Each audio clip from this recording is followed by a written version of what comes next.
Cool. All right. Again, good morning, everyone. My name is Jesse Wieland. I'm the Associate Director at the Office of National Fellowships. I have a few of my colleagues here as well, so I'll let them introduce themselves really quickly. Hi, I'm Bonnie Garcia Glockner. I'm the Assistant Director for ONF. Hello, I am Keith McCall. I am the Assistant Director for the Office of Graduate Fellowships and Awards. Good to see you all. And so together, our two offices work with many different fellowships and awards. So obviously, all of you are here today to talk about the Fulbright U.S. Student Program. For those of you who are maybe unfamiliar with this award, it is extremely dense. There are many different award types, and that's just, we'll get into all of this presentation is going to be like the overview of all of the different types of Fulbright fellowships that you can apply to. Later this week, we will have different iterations of this presentation that focus a little bit more specifically on the English teaching assistantship, creative art fellowships, or research-focused fellowships. And so if you want to get a little bit more information about that particular award type, feel free to join us later in the week. I'll try to be as specific as I can be today in the time that we have. But anyways, getting into a little bit more about what we're going to be talking about today is just going through both our internal application process through both ONF and OGFA and what you're going to need to do to meet those deadlines. We're going to be talking about the application itself, the essays that you're going to need to write, and all of the components that this application entails. We're going to also touch on how to help differentiate your application from just the field of applications that they receive. So Fulbright receives over 10,000 applications on any given year for roughly about 2,000 awards. That's obviously going to vary greatly by country and by region. And so we want to make sure that over the months that we're going to be working on this fellowship together, we're doing everything we can to make sure that your application is one of those shining stars in those review piles. And so we're going to be talking about resources that you can access both through ONF and OGFA. And then my colleagues are going to be monitoring the chat, so feel free to type in questions as we're going through this, and I will try to pause in between slides so we can answer those as we go, but we'll obviously have time at the end for any specific questions. I'm not going to be delving into all of the history of Fulbright. Feel free to read along if you would like. But the reason that this is here and the reason why it's worth touching on is that the Fulbright Fellowship is one of the oldest fellowships around. It's been around since right after World War II, and it was created specifically to foster mutual peace and understanding between the United States and other nations. That has always been its mission. That is continuing to be its mission. It will always be Fulbright's mission. And in as many ways as we can throughout your application, and this is whether you are applying to a research grant, a graduate degree program, an English teaching assistantship, or creative arts fellowship, the National Geographic, it does not matter. Any Fulbright, you need to, in as many ways as possible, highlight both what you are bringing to this opportunity, to this country, to this culture, and what do you hope to glean from this experience? How is this mutually beneficial for all parties involved? Later in the presentation, we touch on a few students that have that I think have done that very well throughout the years that we have worked with. And of course, I'm happy to answer any questions that you have later. But again, just to reemphasize, why is whatever the Fulbright you're applying to, why does it have to be done in the place that you're applying? And what are you going to take with you long term to hopefully continue that relationship with the country, the culture, and the people that you'll be engaging with for anywhere from 8 to 13 months. And so Fulbright is, it's funded by the U.S. Department of State. Again, we kind of already touched upon this. So just make sure that these applications are mutually beneficial to the country that you are applying to. To just touch on the eligibility, you do need to be a U.S. citizen at the time of application. We have worked with students in the past that are currently going through that process. And so if before your Fulbright would start, if you would have citizenship, you would still be eligible to apply for this cycle. You need to have finished your bachelor's by the time that your project would start. So the earliest we can start working with students is during that kind of the summer before your senior year. So we have students that apply that still have 2 semesters left. Again, that is totally fine. If you'll be graduating by the end of this semester, that's totally fine.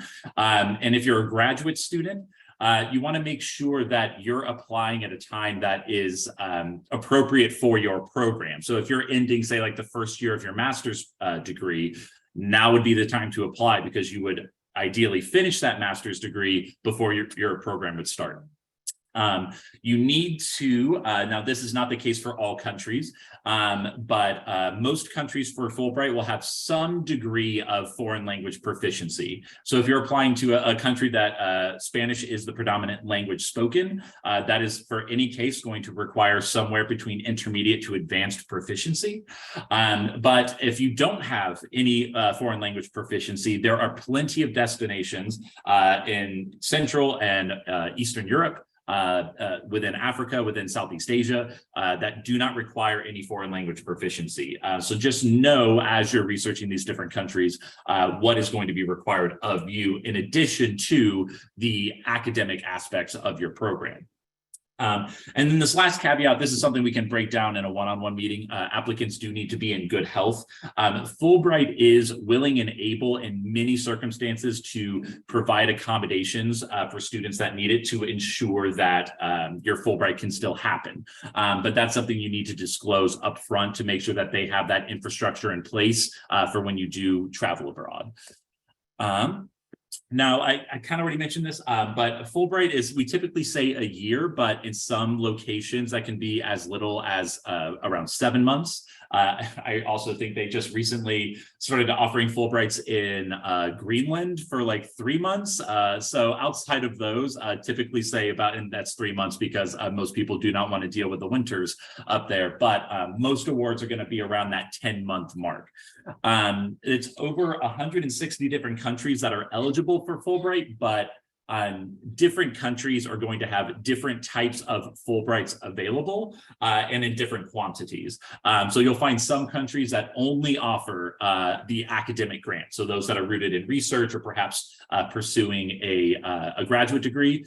There are other countries where the main focus is the English teaching assistantship, and that is just determined by the Fulbright commissions in those countries, the government as well. And so make sure that so if you are very open to the country that you could be applying to, make sure you're doing your due diligence up front to know what are the best countries for you. And at the end of this presentation, I usually will pull up the website for those of you that are unfamiliar and want to kind of figure out how to navigate it, because it is very dense, but we can go over that together later. Let me see if there's anything else that we should touch on for this slide. In very few cases, there are some country-specific awards, like I'm thinking Greece. There's a joint Greece-Turkey fellowship, and a few others that are going to allow you to engage with multiple countries over the course of your Fulbright, but 99.8% of these fellowships are going to be single country awards. And something worth noting for the English teaching assistantship is that there is a spectrum. So earlier when I was saying that all of these countries offer Fulbrights into different degrees, they all have slightly different requirements for what they're looking for, or the nature of the Fulbright may be slightly different. And so that's why it's so important to go into each individual page and read about those Fulbrights. If, for example, when I'm talking about the English teaching assistantships or the ETAs, there are, in South Korea, I think is a great example of this, there are ETAs where you're in the classroom 40 hours a week. The focus of that fellowship is to be working with your partner teacher, to be engaging with your students, and to really focus on that in-classroom education. And so for some students, that's exactly what they want. Maybe students that are wanting to become career educators, wanting to stay in the classroom, that can be attractive. But for others, there are ETAs where you're in the classroom anywhere from 12 to 15 hours over the week. And then the rest of your time is devoted to what is called a supplemental project. Some countries will have very specific guidelines as to what that can look like, but in most cases, a supplemental project can be volunteer work. It can be an after-school program. It can be based on talents or skills or interests that I have. Say I'm a musician and I really want to engage in like the local jazz scene, which students have used in the past to both develop as a musician, but to learn about the region that I'm in. That is absolutely okay. Again, like we were saying earlier, as long as you can articulate why this is mutually beneficial for both you and the community that you're in, for them to be able to learn from you and for you to be able to learn whatever it is you're wanting to learn.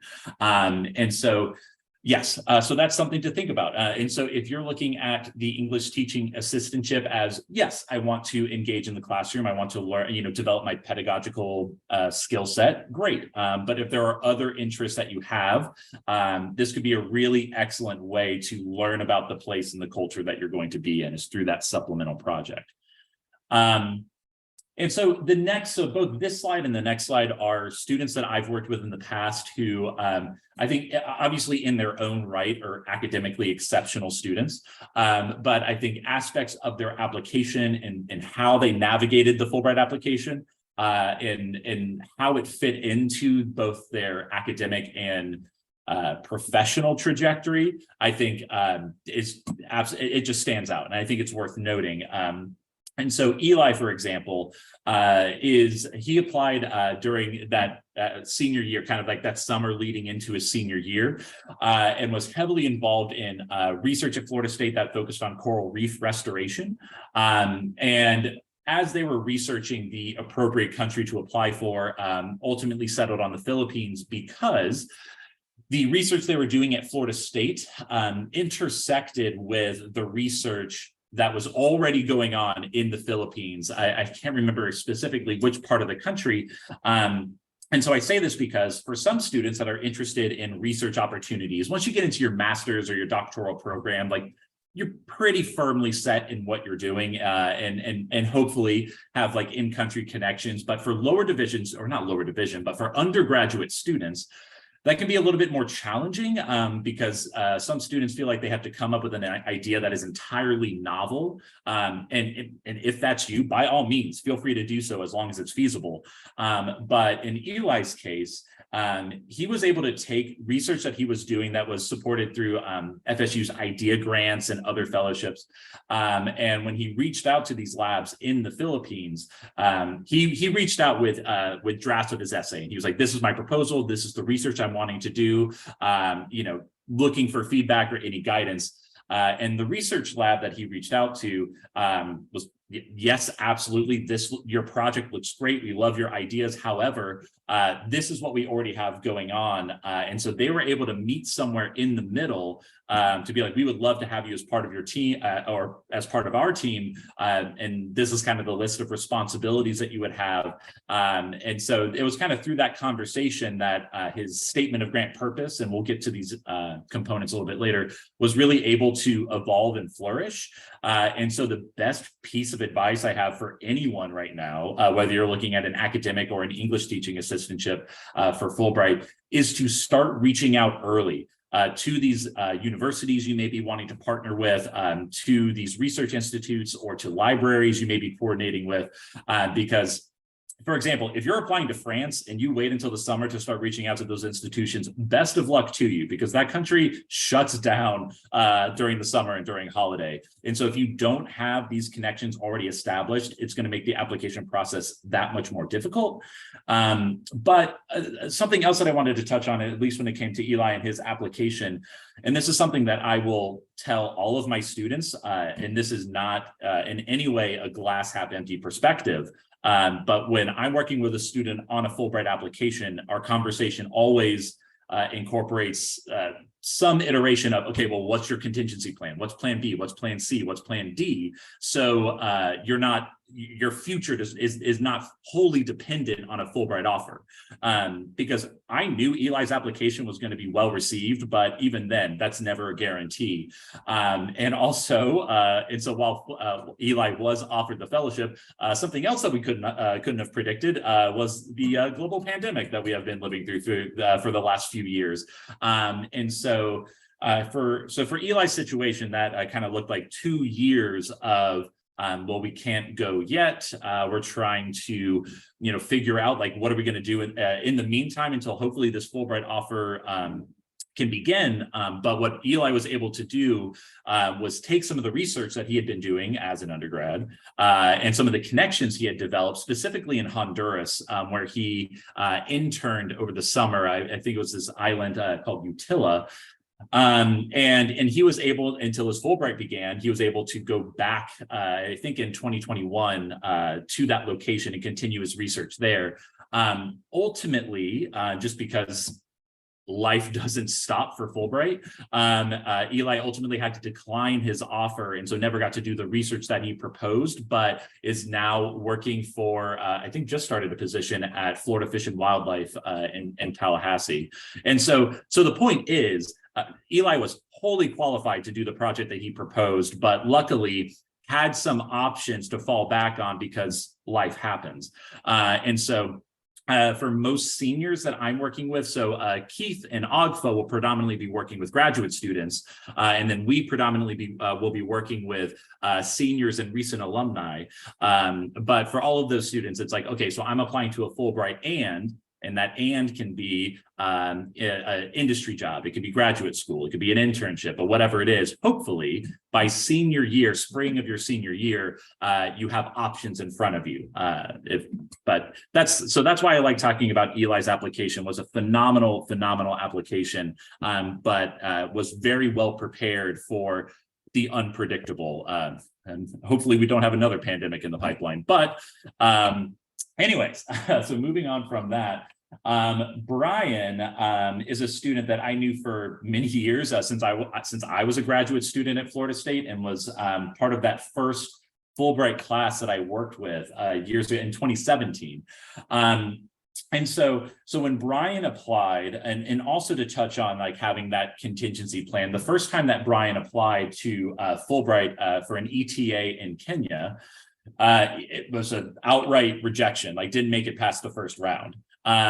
Luckily, we had applied to a few other fellowships, and he was selected for the Florida Gubernatorial Fellowship, which, without getting into the details of that, it allowed him to work with state government in Florida, and specifically with the Department of Children and Family, which connected to his interests. His overarching interest in education, was very interested in educational policy, access to education, and some of his experiences at Florida State through the Mullership program and other opportunities allowed him to spend an entire summer working with, I believe it was the Serious Fun Children's Network, where he was able to visit different parts of the country, from the West Coast to South Florida to the Midwest, and was able to work with students of many varying needs. And so like in South Florida, he was able to use his Haitian Creole proficiency to engage with his students. In North Carolina, their curriculum was more focused, it had a lot of religious tie-ins, which obviously he had to adapt to that environment. But out on the West Coast, his students had a very high proficiency in Spanish, which Brian did not have, and had to adapt to that. And then, and I promise there's a point into saying all of this.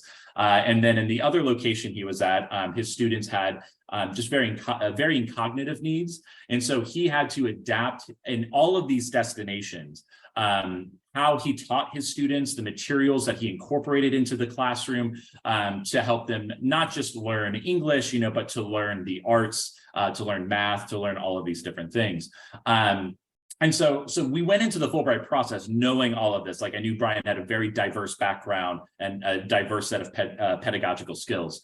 And so part of why he chose Kenya was because he did his research. And so I would recommend for any ETA applicant to do your research into the country, into their educational system.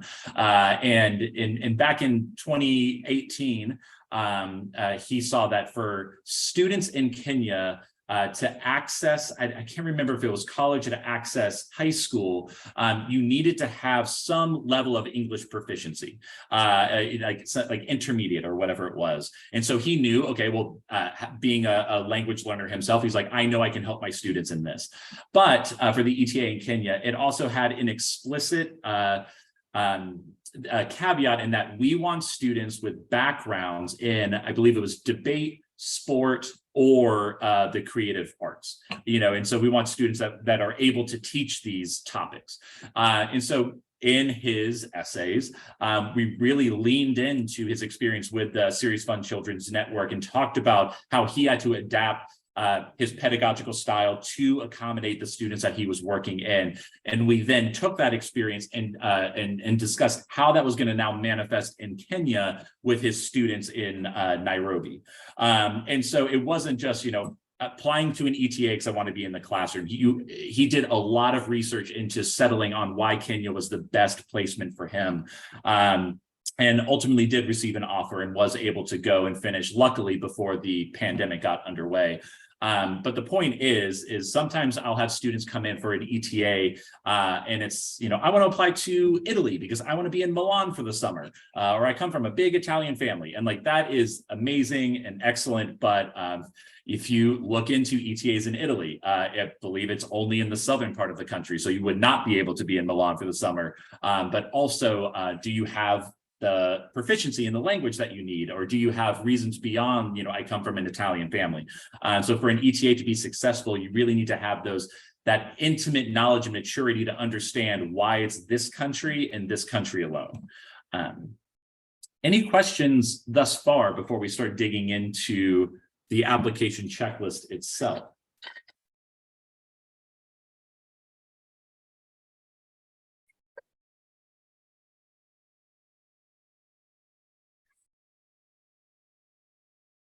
Cool.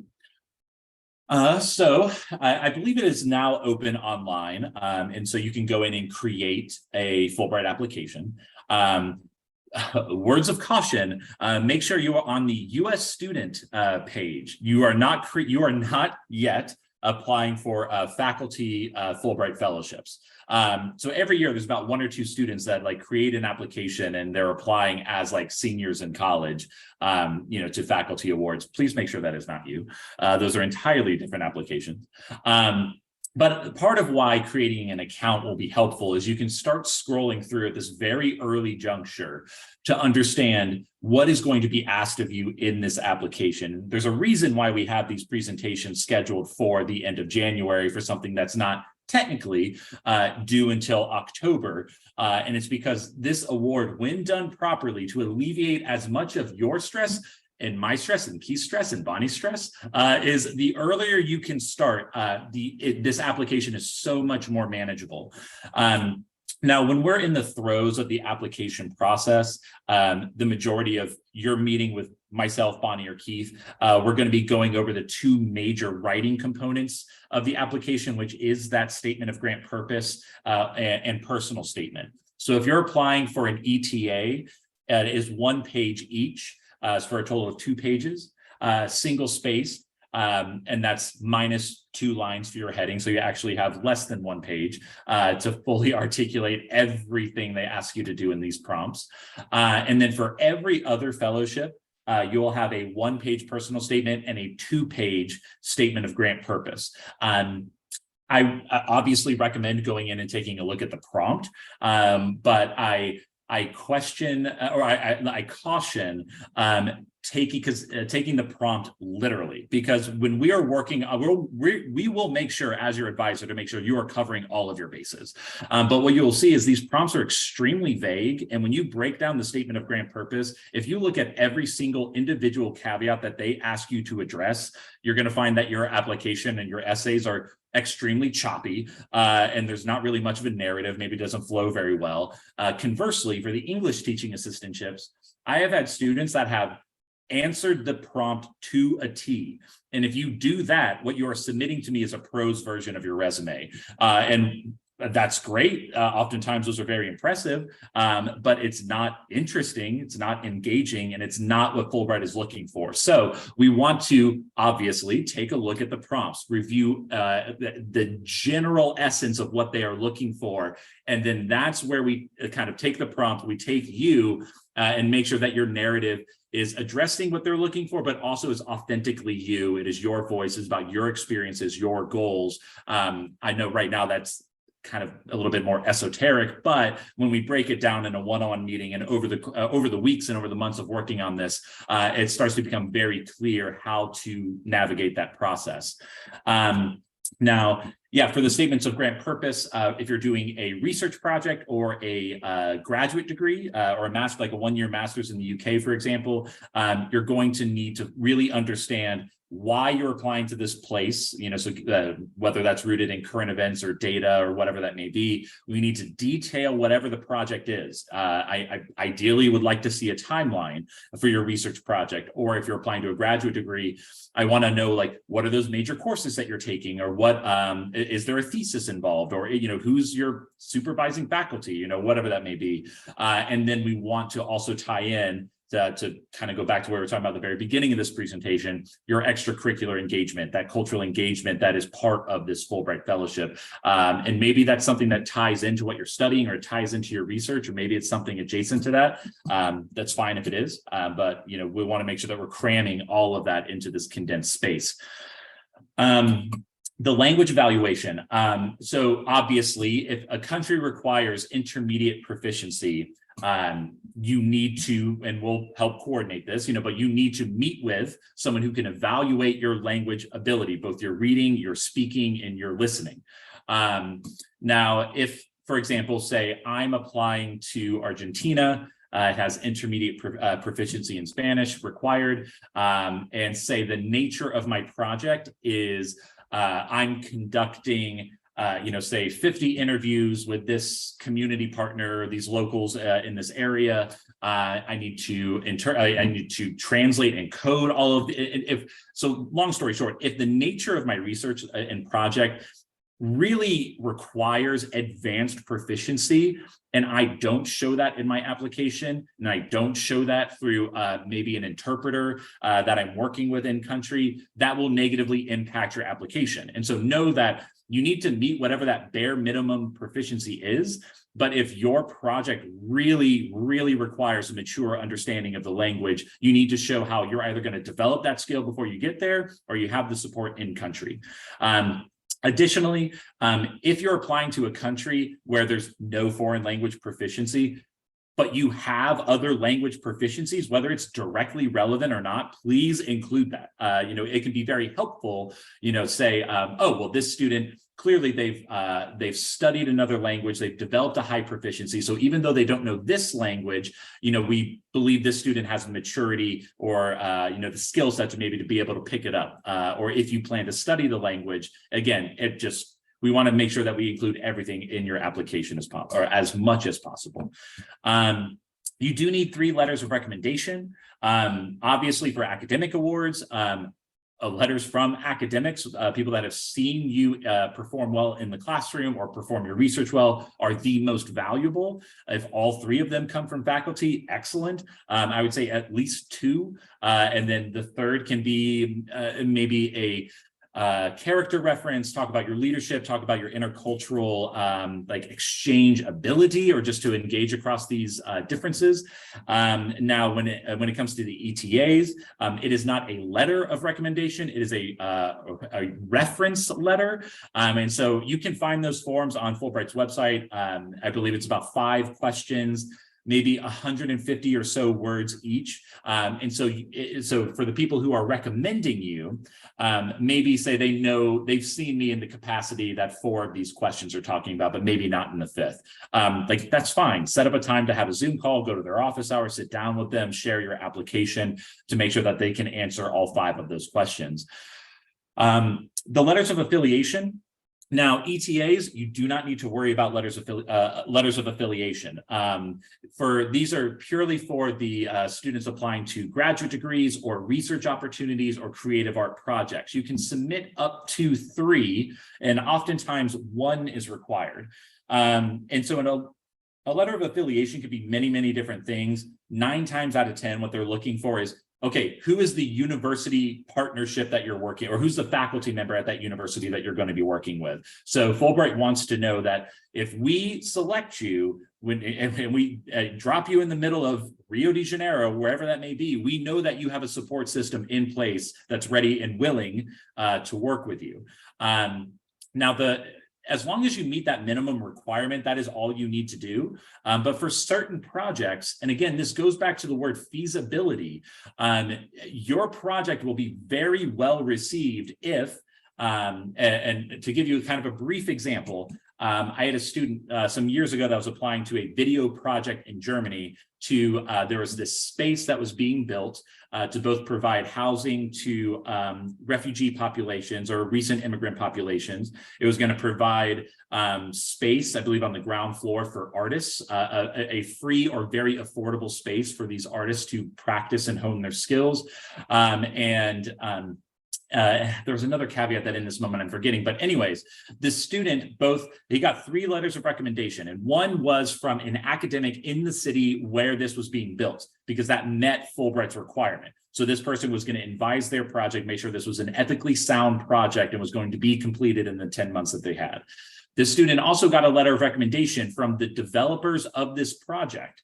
There was like, absolutely, we would love to have you come by. And then they also got an additional letter from, it was another major actor in that project. And so it's not just from a review committee's perspective, you know, just some 22-year-old American that's going to come over and do this project and make it, it's much more feasible when they can see, okay, they have the academic support, they have the support from the community, and they have the support from the people developing this project. I believe this student has, with their skill set, their resume, everything they detail in their application, I believe that this student can get this done in 10 months, if that makes sense. So I'm not saying you need to, like students we've had in the past that have gotten letters of affiliation from the mayor of the town that they are going to. That's not what I'm saying that you need to do. If you can, that would be pretty dope. But what you need to do is make sure that you're reaching out early enough to make sure you can meet that minimum requirement. And then perhaps by the campus deadline, if there are other relevant actors that would be able to support your project, then by all means, reach out and try to get one of those letters. It doesn't need to be on official letterhead though. The other bits, transcripts, I believe they can be, at least for the national deadline in October, I believe they can still be unofficial transcripts, so you don't have to pay for them. But if you are like nominated and selected for Fulbright, you do need to submit your official then. But make sure, especially for graduate students, that these come from all institutions that you've attended. Your passport, if you go to the stadium at Florida State, if you don't have it, international programs can help you get that. And I believe it ends up being a little bit cheaper than if you just go through on your own. So if you don't have it, please reach out to international programs. And lastly, the portfolio, if you are applying for a creative art fellowship, they will tell you based on your field of expertise what you need to submit and how much. You know, if it's like a 10-minute video of you performing a very specific piece, or if it's audio clips of a few different pieces of musical performance, whatever that may be. Questions about the application components before we move on? You mentioned earlier that you might need to mention something like extracurricular that you might do outside of like the study. Is that just for the research applicants or the ETA applicants, or also like graduates? That's a really good question. So if it is something extracurricular, if you're applying for an academic award and say, I've had students in the past that have talked about volunteering at very specific organizations that are either working with the population that they're wanting to, that they are studying or that they are working alongside, or it's just, this is just a passion of mine. I care about these people and I want to learn more. I've had students that have submitted affiliation letters from those organizations saying like, yes, if they are in country, would love to have them intern with us. When it comes to an ETA, obviously you cannot submit an affiliation form, but I have had students, one that actually a couple, like 2 years ago, was nominated for an ETA in Spain. And part of why she applied to the region in Spain that she applied to was because her experience at Florida State was working with refugee populations, specifically kids, helping them get acclimated into the classroom, develop their proficiency in English. and the region she applied to had a much higher percentage, well, at least relative to the rest of Spain, in this area. There was a much higher percentage of refugees in this area. So she knew, well, if I apply here, it's very likely that I'm going to be working with this population more than if I applied to Madrid. And so part of her application, part of her pedagogy was focused on that. But then she also reached out to an organization in that area that I believe provided after school programming for these students. And she got specific names of the people she'd be working with. She was able to learn this was what my responsibilities would be. And so even though she didn't submit a letter, in her essay, she talked about, through this organization, I would like to work with director to do so you can, in a more informal way, still show that you've taken that extra initiative. Does that make sense? Yes, thank you. Absolutely. Any other quick thoughts before we move on?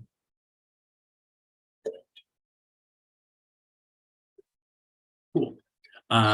So how to help your application stand out from a pack of anywhere between 50 to 70 applications that a review committee of about 3 to 4 academics are going to take a look at.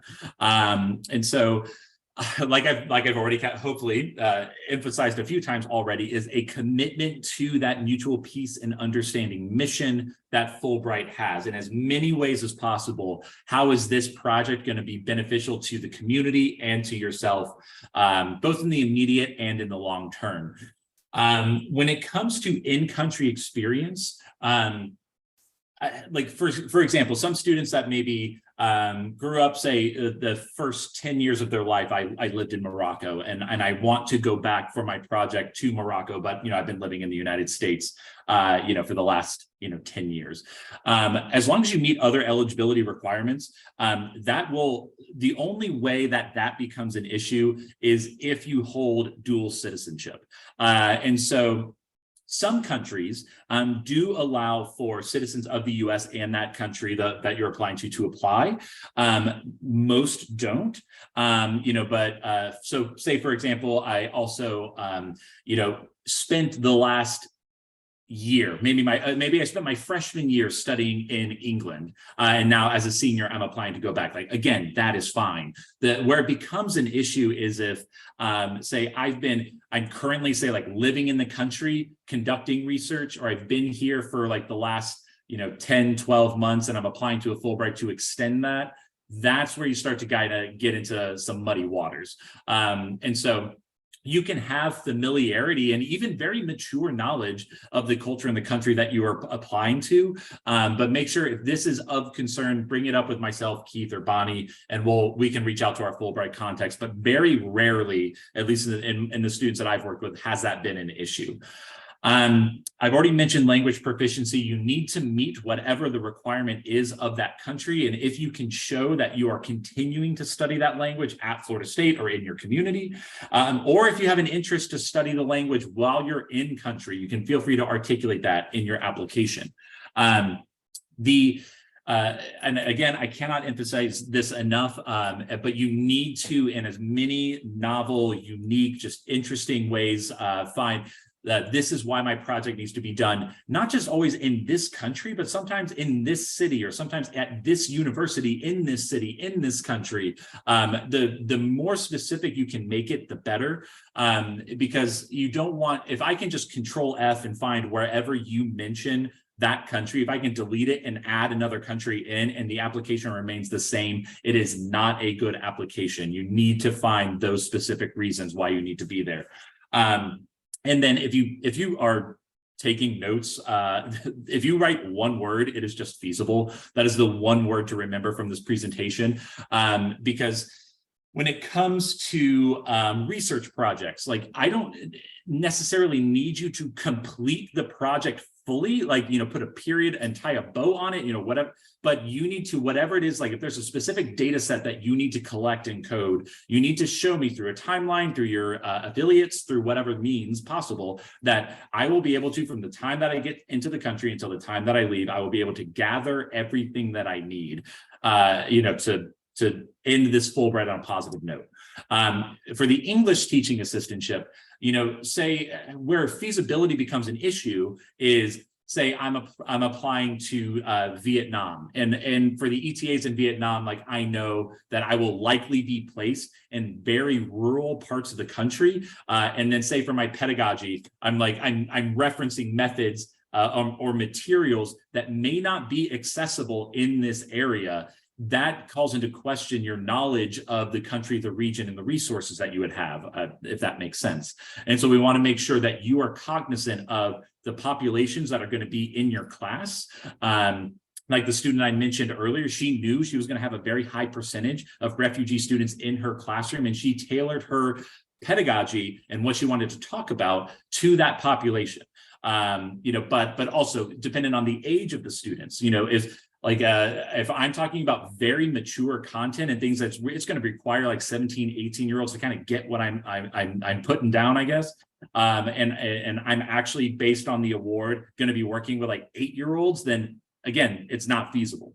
And then lastly, when it comes to the essay, the application overall, we say, we want it to have arc, we want it to be authentic, we want it to be relevant, we want it to be compelling. And if you can do all of those things, we can guarantee that your application will be well received by both the Florida State Committee and the National Review Committee. Hello, here for Fulbright?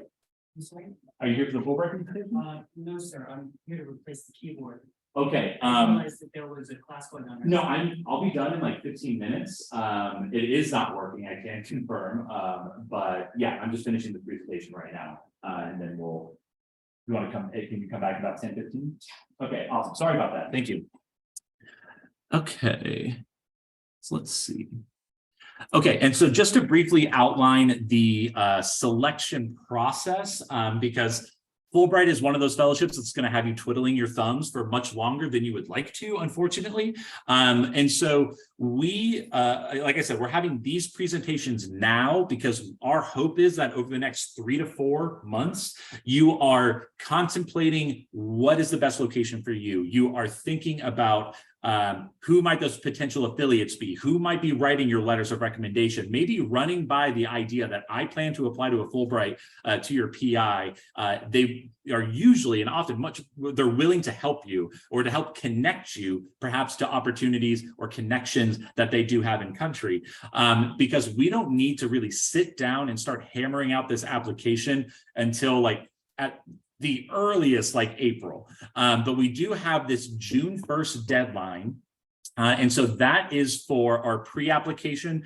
And that's essentially, and I believe that's still going to be for our project proposals. And what that means is first drafts of your application are due June 1st. I believe that's a Thursday. So these do not need to be like fully refined drafts, but we need to see that you are making progress on your application. You know who's going to be writing these recommendations, or hopefully who is going to be supporting your application through an affiliation letter. Hey, Keith, can everyone still, my camera's acting weird. Can you still hear me okay? Okay, cool. And so after that June 1st deadline, we know that students are going to be, some cases, studying abroad, doing other projects, doing other things, and that's absolutely encouraged and okay, but we do need to set up a timeline for what do our check-ins look like? Are they once a week, once every 2 weeks, to make sure that we're going to meet that campus deadline, which, and this is what we have for right now, this may change, but is for the end of August. So the 22nd for ETAs, the 23rd for academic grants. The reason, and please emphasize and underline and star that this is for full and complete applications. I want your affiliation letters. I want your recommendation letters. I want final drafts of your essays. I want your application to be as solid as possible, because we then share these applications with our Fulbright faculty committee at Florida State, and they are going to review your applications to determine whether we want to endorse or not endorse this applicant. I'm not to cause any undue stress. They are looking for reasons to endorse. They want to endorse 100% of applicants. Where that becomes an issue is if an application is not just egregiously underprepared, but maybe they haven't fully taken into consideration that impact of their project or research within this community. Maybe they question its ethical approach, or maybe this student hasn't gotten IRB approval for something that absolutely needs IRB approval. But we also, and as advisors, myself, Keith, and Bonnie, we know that there is still time to edit and critique this application, but we want to be making sure that over the month of September, when we schedule your campus interview with this faculty, that they are giving you feedback that requires tweaks and slight modifications and not complete rewrites, if that makes sense. And so to recap, you submit at the end of August. You will schedule, usually between 1 and 2 weeks later, an interview with our faculty committee. You get feedback from that committee, and then you usually have about 1 to 2 weeks to make those modifications. And the benefit of going through this internal campus process is that you get what is called a CCE form. It is a campus committee evaluation form that is written by one of the faculty members that you interview with. And then myself, Bonnie, and Keith, we will attach that to your application. And when done well, I have seen CCE forms that add a layer of depth to the application that is not found elsewhere in the application, where the committee members may be able to speak to other character traits or soft skills or passions that you have that maybe you didn't have the room to elaborate on in other aspects of the application. And so it's not going to make or break an application unless you receive a negative CCE form, but it can absolutely add depth. And then, and I do not believe this final deadline has been set, but then after you get that feedback, after you get your CCE form, you will make those final edits and submit for that national deadline, which is the first week of October. And then from there, you will, and my advice to my students, and again, I promise this is not me being pessimistic, but as soon as Fulbright is done, my advice is forget that you applied to Fulbright. And I only mean that in the sense of pursue the other opportunities that you want to pursue. Sometimes those are other fellowship applications or other research opportunities. Maybe I'm applying to jobs, or maybe I'm applying to graduate school. Regardless, and this goes back to what I said at the very beginning, make sure that you have a plan B, a plan C, and a plan D for if a Fulbright doesn't work out. Because you will not hear back any news whatsoever until, in some cases, the end of December, but in most cases, we are actually, as of today, still waiting for our semifinalist decisions. And what that means is that the American Review Committee has approved your application and sent you and probably maybe a third of your overall pool for that country, that award, to the host country for final review. And those decisions don't come out until, again, at the earliest, March, but most likely April, for you to decide whether you want to accept or decline this award, or to be notified that you've been listed as an alternate for this fellowship. And again, just to kind of reemphasize, that student Brian that I mentioned earlier, like I said, the first time he applied to Fulbright, he did not receive it.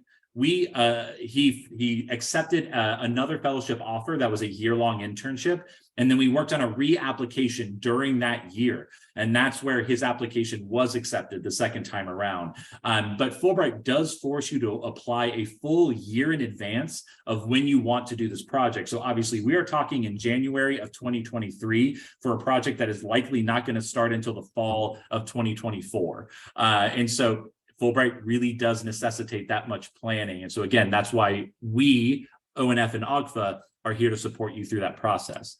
And again, because I want to leave time at the end to answer questions, and if I have time to pull up the website, just to reiterate, we are here to help you manage all aspects of the application. Bonnie, once she finalizes our SurveyMonkey, I believe is the platform that we're using, that will have our pre-application and our oh my goodness, I'm spacing on words, our project proposal. And we want to make sure that both of those are completed by June 1st at the latest, or as early as you think you can get that done. And then we can start breaking down those application essays and other components. We can help you navigate who are the best recommenders to support your application. We hold essay workshops throughout the summer and into the fall semester, where we pair you with your peers that may be applying to different countries to sit down and review your essays. And then we do have contacts within Fulbright if you have any very specific questions that we cannot answer, just to make sure that you're getting all the information that you need. If you want to write down contact information, please feel free to do so. Please feel free to reach out to us as early as you would like to start talking about your ideas, your project. And at least for some students that I'm currently meeting with, it is like I said earlier, we are setting a plan for this is what you should be doing over the next 3 to 4 months. And it's not necessarily writing essays. For example, I'm meeting with a student right now who's applying to a master's degree program in the United Kingdom. And we talked last week, and I'm not saying this is going to be everyone's circumstance, but we talked last week about who might be a good advisor for her at that institution.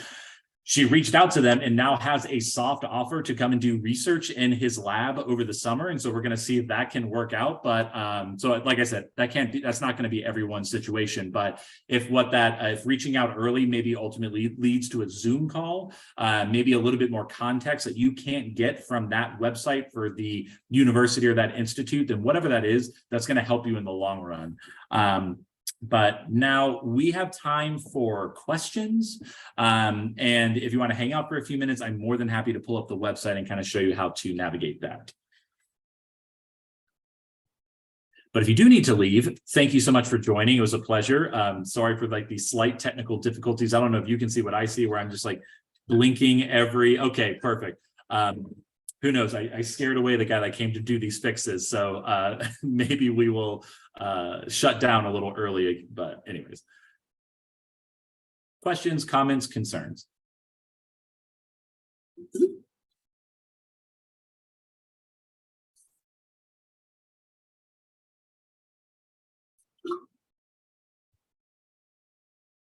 Okay, so obviously still feel free to unmute or to type a question into the chat, but I am going to pull up. Let me stop screen share for a quick second. And I can pull up Fulbright's website. Okay.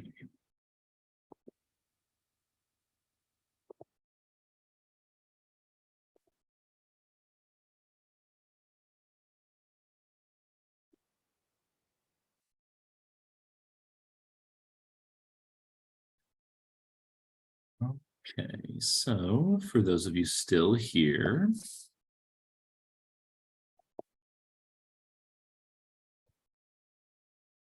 can everyone see this okay?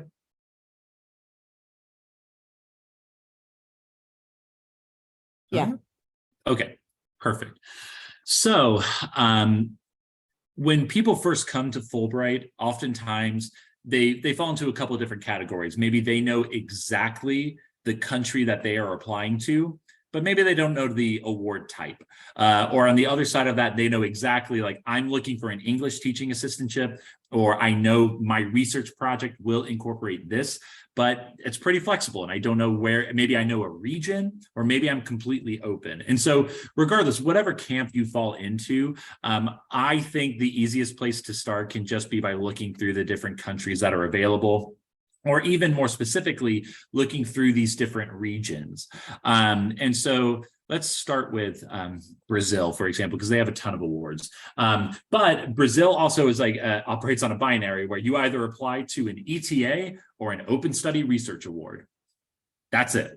Whereas, and if we go back really quickly to countries, say, if we're to look at Spain, you're going to click on that and you're going to see, well, good God, they have a ton of ETAs, but also they have these opportunities where it's a specific Fulbright partnership to a specific university, sometimes in a specific field of study, like these MBA opportunities that they have.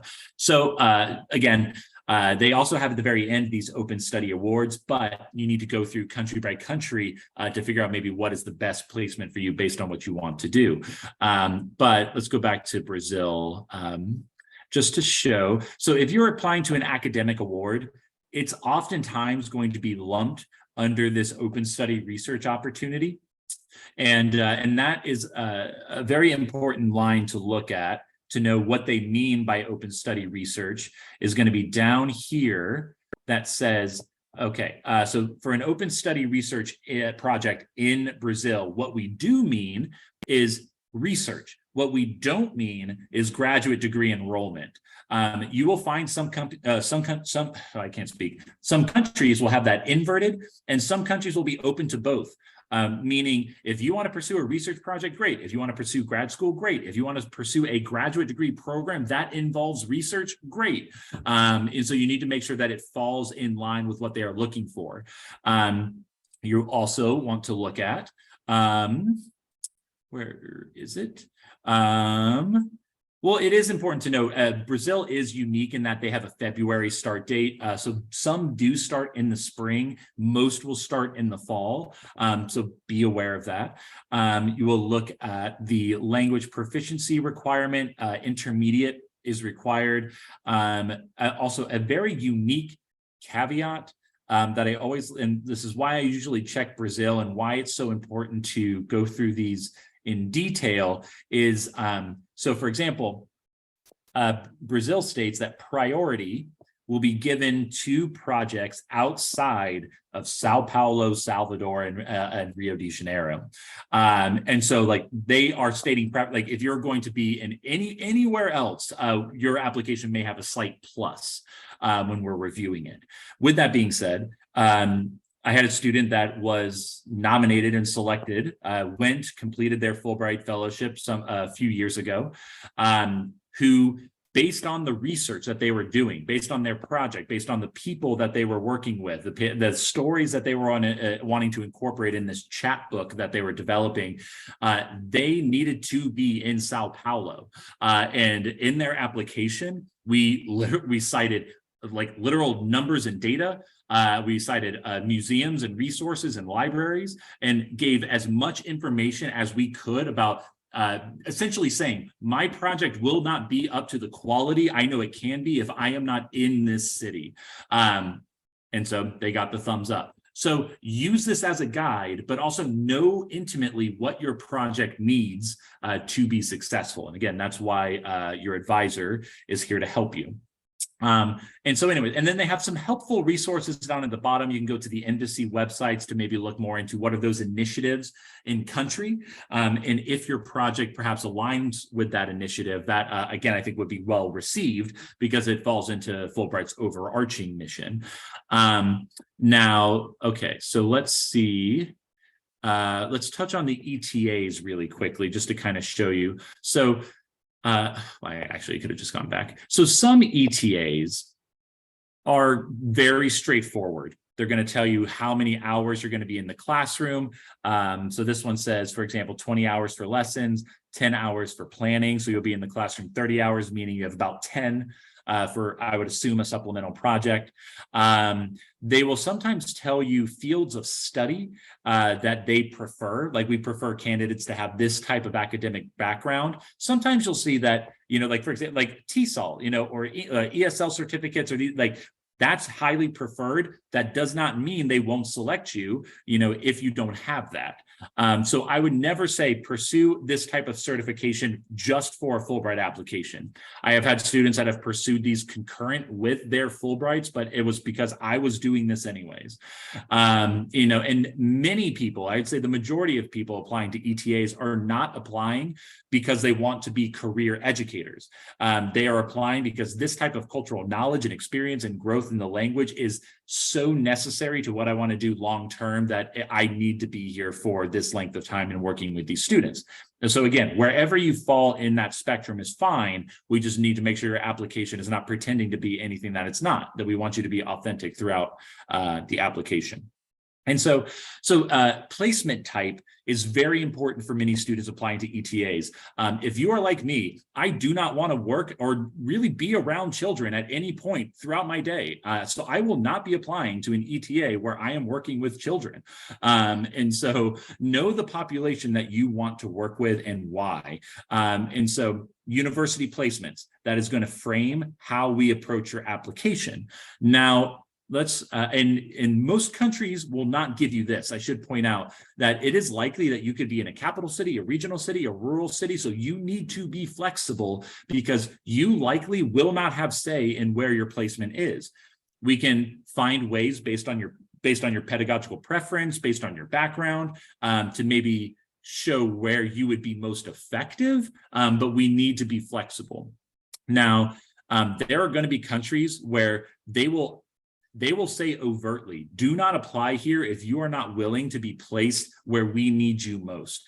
Now, for example, because I know many students do look at these ETAs in Spain, it's important to go through and read, because you're not applying to a Spain ETA. You're applying to a Spain ETA in La Rioja, in Madrid, in Galicia. And each of those placements is going to have different preferences for what they're looking for in an ETA. You'll be working with different populations of students. And again, to reemphasize that you need to go through and read this line by line, because I think at the very end of this page, there is a, it's under the application consideration or something, I don't know, but there's a line in here that says, your first sentence of your statement of grant purpose needs to be this. If it is not this, your application will not be considered. And what that is you need to, in that first sentence, articulate, I'm applying to an ETA in this region to work with this population in this type of environment. It's very dry, but it levels the playing field. Everyone has to have this first kind of shitty sentence, and that's okay. We build your application from there. Now, I am happy to go through, because I know we're going a little bit over time. I'm happy to go answer any other questions that you have or about the website in general, if you have them. But I just want to be cognizant of everyone's time and make sure I don't run too far over. So again, thank you all for joining. Please feel free to unmute or type in the chat if you have any specific questions.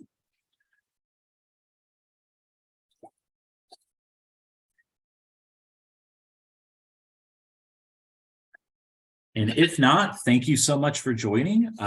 It was a pleasure speaking with you. And Fulbright is one of those awards that never ends. As I was talking about earlier, our decisions still haven't fully come out, and we're already talking about next year. So we're really excited that you're interested in this opportunity, and we're looking forward to working with you. Thanks, y'all.